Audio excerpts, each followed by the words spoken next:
வேதாந்தா நிறுவனம் மேலூர் பகுதியில் இருக்கக்கூடிய அல்பாப்பட்டியை மையமாக கொண்டிருக்கக்கூடிய 50க்கும் மேற்பட்ட கிராமங்கள், 5000 ஏக்கர் நிலப்பகுதி, வைகை ஆற்றுடைய பாதை, விவசாயம், பல்லுயிர் சூழல் பகுதி. இது 2022ஆம் ஆண்டு தான் அதை அப்படி அறிவித்தார்கள். தமிழ்நாடு அரசாங்கம் தான் அறிவித்தது, திராவிட அரசாங்கம் தான் அறிவித்தது. அந்த பல்லுயிர் சூழலுக்கு கேடு வருகின்றது. அங்கே இருக்கக்கூடிய விவசாயம் அழிய போகின்றது. இப்போது நாம் பார்த்துக் கொண்டிருக்கக்கூடிய வைகை நதி காணாமல் போகின்றது.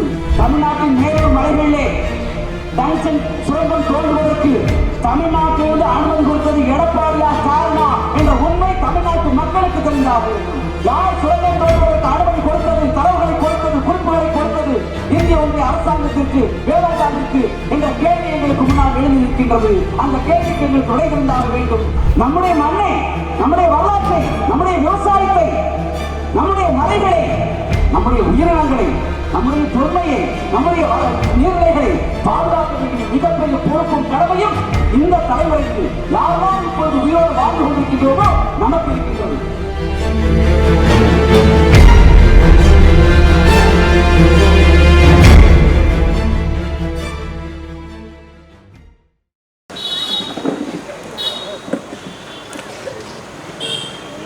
ஏறி தாக்கி வரும்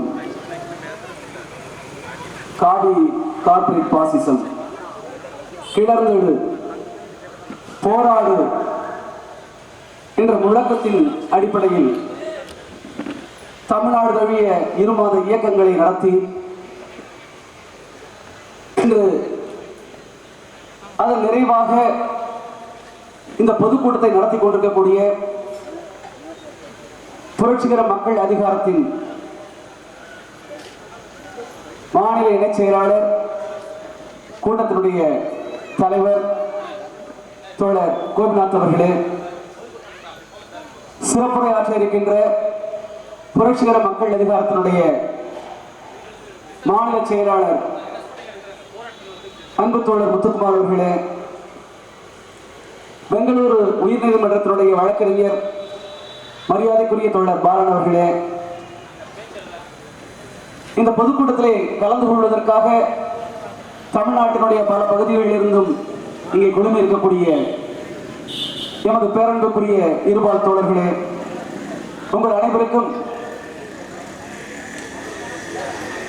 கம்யூனிஸ்ட் கட்சி மார்க்சிஸ்ட் லெனினிஸ்ட் மக்கள் விடுதலையின் மையக்குழு சார்பாக அருமையான அந்த மாலை பொழுதில் புரட்சிகர வணக்கத்தையும் வாழ்த்தையும் உரித்தாக்கி கொள்கின்றேன். பேரன்புக்குரியவர்களே,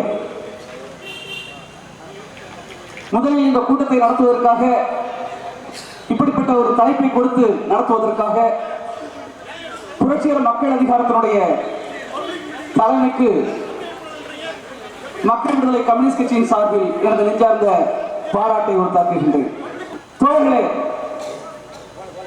இங்கே தருமபுரியிலே வடக்காடாக இருந்த காலத்திலிருந்து புரட்சிகர ஜுவாலை கொழுந்து விட்டு எரிந்து கொண்டிருந்ததை வரலாறு நன்கறியும். அந்த ஜோதி, புரட்சிகர ஜோதி அணையாமல் பார்த்துக் கொள்ளக்கூடிய, பாதுகாக்கக்கூடிய பொறுப்பை தன் தோள் மீது விரும்பி சுமந்து தன்னுடைய பயணத்தை தொடர்ந்து கொண்டிருக்கக்கூடிய புரட்சிகர மக்கள் அதிகாரத்தினுடைய தலைமைக்கும் தோழர்களுக்கும் மக்கள் விடுதலை கம்யூனிஸ்ட் கட்சியின் சார்பில் மீண்டும் ஒரு முறை என்னுடைய நெஞ்சார்ந்த பாராட்டையும் வாழ்த்தையும் உரித்தாக்குகின்றேன். தோழர்களே, நான் புதுக்கோட்டையிலிருந்து வருகின்றேன். நான் பயணத்தில் வந்து கொண்டிருந்த பொழுது திருச்சி மாநகரத்தை தாண்டிய பிறகு பார்த்தீர்கள் என்று சொன்னால் பச்சை பசேல் என்று கிழக்கு தொடர்ச்சி மலை, பச்சை பசேல் என்று கிழக்கு தொடர்ச்சி மலை. என்னுடைய பயணம் முழுவதும் தருமபுரி வருகின்ற வரையிலே அந்த மலைத்தொடர் கூடவே வந்து கொண்டிருந்தது. அந்த மலைத்தொடருக்கு மேலே அழகிய வெண் மேகங்கள், அந்த மேக கூட்டங்கள் மலைகளை தாண்டி தாண்டி தாண்டி எங்களோடு பயணித்து வந்து கொண்டே இருந்தது. மேக கூட்டங்களுக்கும் பச்சை மலைத்தொடருக்கும் பின்னாலே பின்னணியாக நீலவானம். அந்த அழகிய ரம்மிய காட்சிகளை ரசித்துக் கொண்டே நான் பயணம் செய்து கொண்டு வந்தேன். ஆனால் அந்த மகிழ்ச்சி, அந்த இன்பம் இறுதி வரையிலே தருமபுரி வரையிலே தொடர்ந்ததா என்று கேட்டால் இல்லை. ஏன் தெரியுமா? இடையிலே ஒரு தடங்கள். ஆம், பச்சை மலைகளுக்கு நடுவே கண்ணன் கரையல் என்ற பாறை தெரிகின்றது. அந்த பாறையிலிருந்து புகைகள் கிளம்பிக் கொண்டிருக்கின்றன. புகைகளின் மூடாக மங்களாக மஞ்சள் மஞ்சளாக திட்டு திட்டாக ஏதோ தெரிகின்றது. கூர்ந்து கவனித்து பார்த்தால் மலைகளுக்கு நடுவே, தரையிலே அல்ல, மலை முகத்திலே அல்ல, தரைக்கும் மலை முகத்திற்கும் இடையிலே மஞ்சள் மஞ்சளாக தெரிந்தது வேறொன்றும் கிடையாது, பொக்லின் இயந்திரங்கள். பச்சை மலைத்தொடரிலே நீளமான பின்னணியிலே மேகக்கூட்டமுடைய அந்த பயணத்திற்கு ஊடாக ஜேசிபிக்கு, பொக்லின் எந்திரத்திற்கு என்ன வேலை, என்னவாக இருக்கும் என்று நினைக்கின்றீர்கள்? வேறொன்றும் கிடையாது. கிழக்கு தொடர்ச்சி மலையை தொடர்ச்சி இல்லாமல் வெட்டக்கூடிய வேளையிலே, பிளக்கக்கூடிய வேளையிலே, அழிக்கக்கூடிய வேளையிலே அறிவின் பயனாய் வந்த ஜேசிபி பொக்லின் எந்திரம் களமிறங்கி இருக்கின்றது. யாருக்காக? நிச்சயமாக நமக்கு தெரியும். சூறையாடும் முதலாளித்துவ கும்பல் கிழக்கு மலை தொடர்ச்சியிலே அந்த ஜேசிபியை இறக்கி இருக்கின்றது. மலைகள் பிளக்கப்பட்டுக் கொண்டிருக்கின்றன. மலைகளுடைய உயரம் கண்டிப்பாக குறைந்து கொண்டே போகும். இறுதியாக என்ன ஆகும்? மலை இருந்த இடத்திலே மடுவாக மாறும், படு பாதாளமாக பள்ளத்தாக்காக மாறும். இதற்கு முன் இப்படி ஒரு அனுபவம் நமக்கு இருக்கின்றதா? நிச்சயமாக இருக்கின்றது. உங்களுக்கு எல்லோருக்கும் தெரியும், திருச்சியிலிருந்து மதுரைக்கு போற வழியிலே மேலூர் தாண்டிய பகுதியிலே கீழ வளைவு மேல வளைவு என்ற கிராமங்களை கேள்விப்பட்டிருப்பீர்கள். அது ஒரு வரலாற்றுக்கு சொந்தமான பூமி. கீழவளவு முருகேசன் என்ற தலித் இளைஞர் ஊராட்சி மன்ற தலைவராக வந்த பொழுது வெட்டி படுகொலை செய்யப்பட்டார். அந்த வரலாற்று சம்பவம் உங்களுக்கு நினைவிருக்கும். இங்க பிரச்சனை முருகேசன் அல்ல, அந்த பகுதியில் இருந்த மலை இருக்கின்றதே. 20 ஆண்டுகளுக்கு முன்பாக அந்த பகுதியிலே மலை இருந்தது. வாய்ப்பு இருந்தால் அந்த பகுதியை சென்று பாருங்கள். இப்பொழுது அங்கே மலை கிடையாது. மலை இருந்த இடத்திலே மிகப்பெரிய அளவிற்கு படு பாதாளம், கண்ணுக்கு அதனுடைய ஆழம் தெரியாத அளவிற்கு படு பாதாளம். யார் அதை பள்ளமாக்கியது? மலை எங்கே போனது? பிஆர்பியை தான் கேட்க வேண்டும். உங்களில் சிலருக்கு தெரிந்திருக்கலாம், பிஆர்பி சகாயம் ஐஏஎஸ் அவர்களால் குற்றவாளி என குற்றம் சாட்டப்பட்டு குற்றப்பத்திரிகை தாக்கல் செய்யப்பட்டு அந்த வழக்கு நிலுவையில் இருக்கின்றது. 16 ஆண்டுகள் மலையை மடுவாக்கக்கூடிய வேலையிலே பிஆர்பி ஈடுபட்டிருந்தான். 16 ஆண்டுகளிலே தமிழ்நாடு அரசிற்கு அவன் வரி செலுத்தாமல் ஏய்த்த கோடிகள் எவ்வளவு தெரியுமா? 16,000 கோடி ரூபாய். ஆண்டுக்கு 1000 கோடி ரூபாய் மோசடி செய்திருக்கின்றான். ஆண்டுக்கு 1000 கோடி வரி ஏய்ப்பு மட்டும். அப்படி என்றால் பிஆர்பி தொழிலை முடக்குவதற்கு முன்பாக அடுக்கக்கூடிய கொள்ளை எத்தனை லட்சம் கோடியாக இருக்கும் என்பதை தயவு செய்து கணக்கு போட்டு பார்க்க வேண்டும். இதையெல்லாம் ஏன் சொல்கின்றேன் என்று கேட்டால், தமிழ்நாட்டை ஆள்வது யார், இந்தியாவை ஆள்வது யார் என்றெல்லாம் அரசியல் மேடைகளிலே பொதுவாக பேசிக் கொண்டிருக்கின்றார்கள். ஆனால் தமிழ்நாட்டை மட்டுமல்ல, இந்தியாவை மட்டுமல்ல, உலகத்தையே ஆண்டு கொண்டிருப்பது யார் என்பது இங்கே இருக்கக்கூடிய மக்களுக்கு யாரும் சொல்ல வேண்டிய அவசியம் கிடையாது. எல்லோரும் அதை நாம் தெளிவாக இருக்கின்றோம், உறுதியாக இருக்கின்றோம். உலகம் பன்னாட்டு கம்பெனிகளால், கார்பரேட்டுகளால் ஆளப்பட்டுக் கொண்டிருக்கின்றது. இது நமக்கு நன்றாக தெரியும். மலைகள் மடுவாக மாறிக்கொண்டிருக்கின்றன. ஆறுகளிலே தண்ணீர் ஓடவில்லை. இருந்த மணலெல்லாம் கொள்ளையடிக்கப்பட்டு விட்டது. மலைகள் மடுக்களாக ஆகின்றன.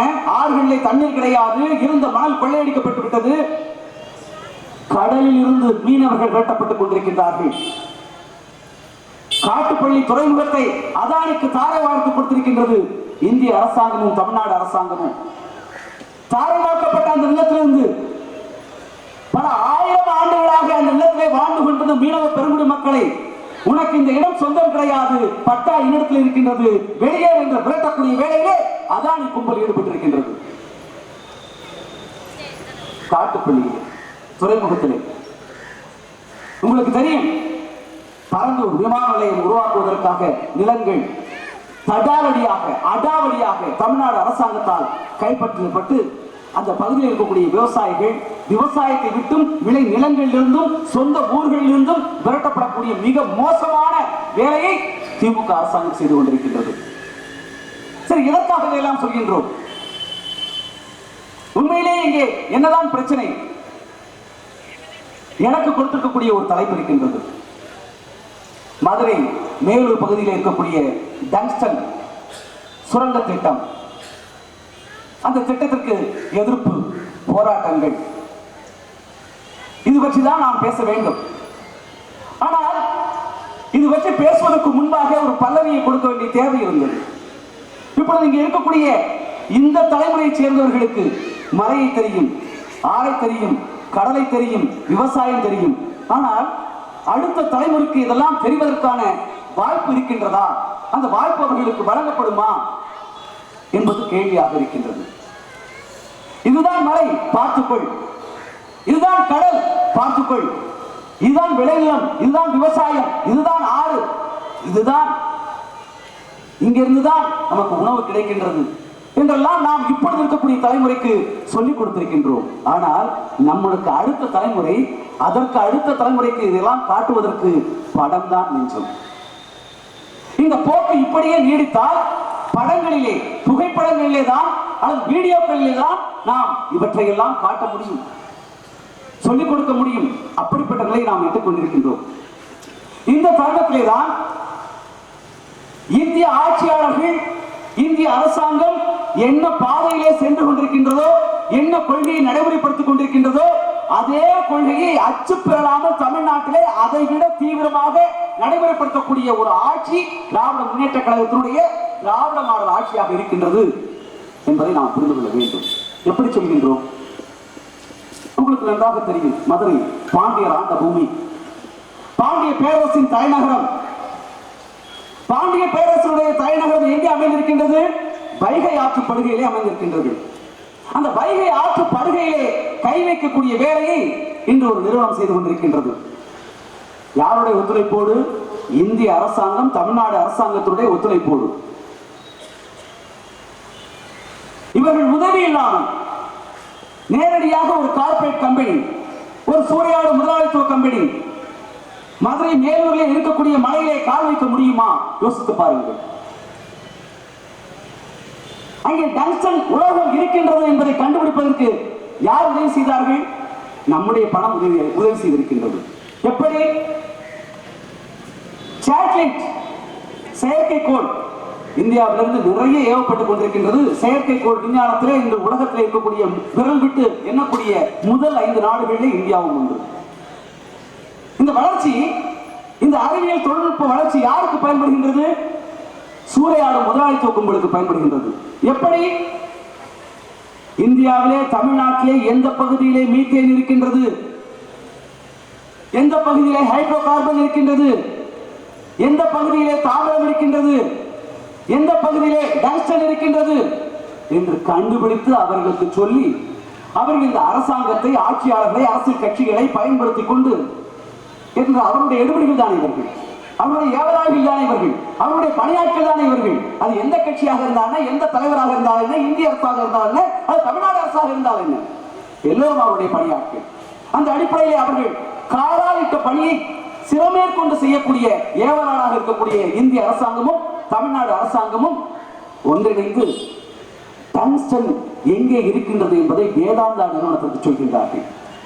வேதாந்தா நிறுவனம் மேலூர் பகுதியில் இருக்கக்கூடிய அரிக்காப்பட்டியை மையமாக கொண்டிருக்கக்கூடிய 50க்கும் மேற்பட்ட கிராமங்கள்,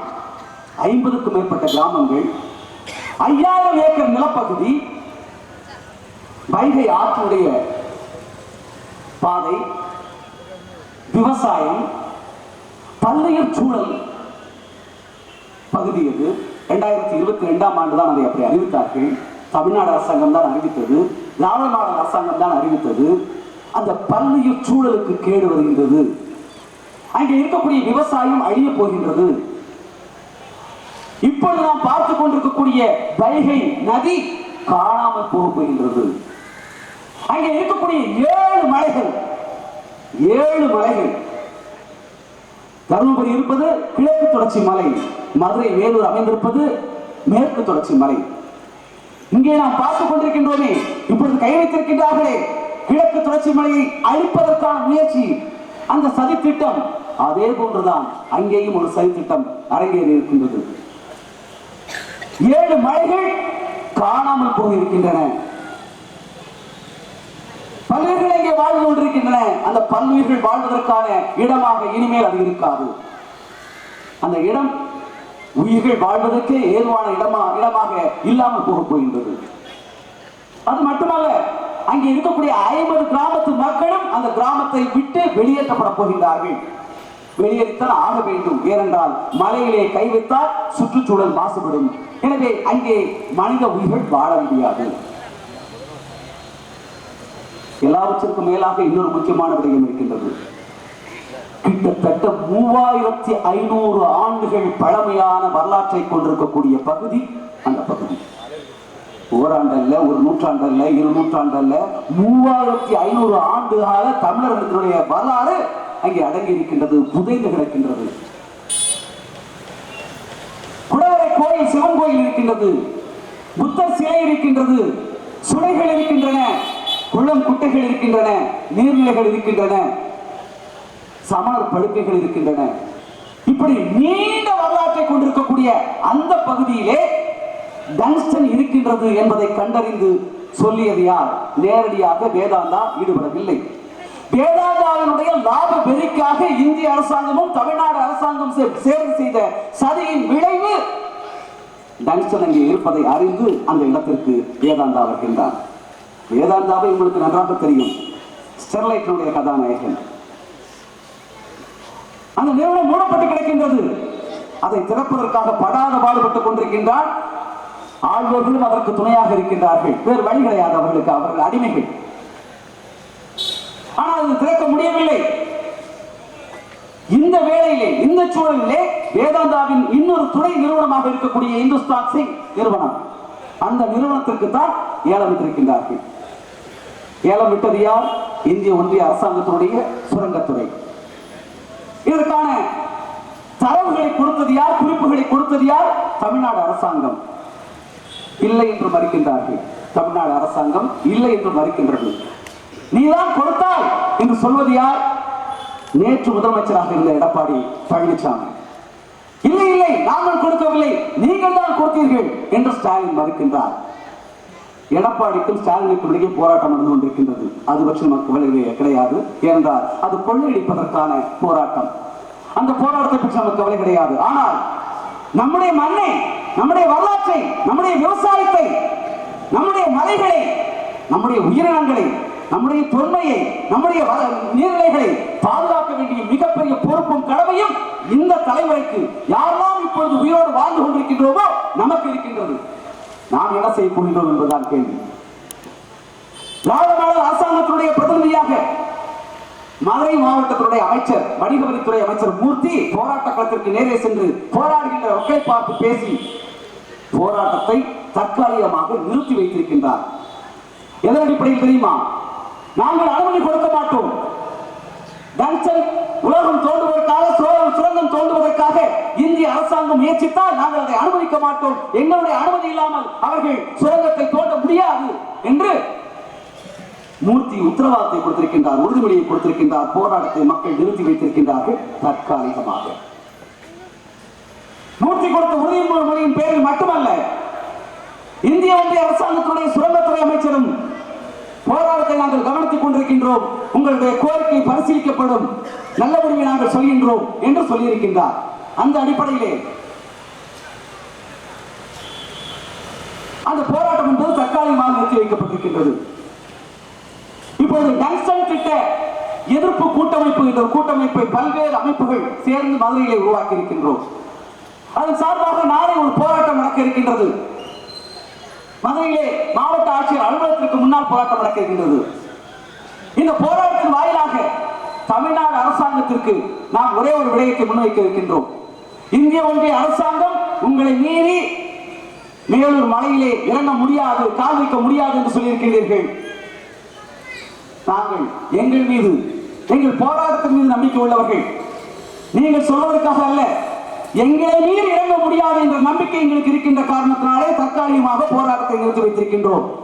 ஆனால் தமிழ்நாடு அரசாங்கம் 9, 10, 2 தேதிகள் நாளை மறுநாள் சட்டமன்ற கூட்டத்தை நடத்த இருக்கின்றார்கள். அந்த கூட்டத்திலே சுரங்கத்தை தோண்டக்கூடாது, கொடுத்த ஏல அனுமதியை ரத்து செய்ய வேண்டும் என்ற அடிப்படையில் ஒரு தீர்மானத்தை நிறைவேற்ற இருப்பதாக சொல்லியிருக்கின்றார்கள். நீங்கள் தீர்மானம் இயற்றுங்கள். அதை செவிமடுத்து சுரங்கம் தோண்ட மாட்டோம் என்ற வாக்குறுதியை இந்திய ஒன்றிய அரசாங்கம் கொடுக்கட்டும். ஆனால் அதற்கு மேலாக எங்களுக்கு ஒரு உண்மை தெரிந்தாக வேண்டும். தமிழ்நாட்டின் மேலூர் மலைகளிலே டங்ஸ்டன் சுரங்கம் தோண்டுவதற்கு தமிழ்நாட்டிலிருந்து அனுமதி கொடுத்தது எடப்பாடியா ஸ்டாலினா என்ற உண்மை தமிழ்நாட்டு மக்களுக்கு தெரிந்தாக வேண்டும். யார் சுரங்கம் தோண்டுவதற்கு அனுமதி கொடுத்தது, தரவுகளை கொடுத்தது, குறிப்புகளை கொடுத்தது இந்திய ஒன்றிய அரசாங்கத்திற்கு, வேதாந்தாவிற்கு என்ற கேள்வி எங்களுக்கு முன்னால் எழுந்திருக்கின்றது.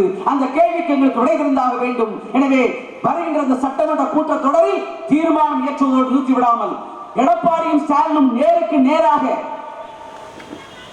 வாக்குவாதம் நடத்தி, வாத பிரதிவாதங்களை நடத்தி யார் குற்றவாளி என்பதை தமிழ்நாட்டுக்கு முன்னால் சொல்லியாக வேண்டும் என்ற வேண்டுகோளை மக்கள் விடுதலை கம்யூனிஸ்ட் கட்சியின் சார்பில் புரட்சிகர மக்கள் காலத்தில் இந்த மேடையிலிருந்து வைத்து விடைபெறுகின்றேன். நன்றி, வணக்கம்.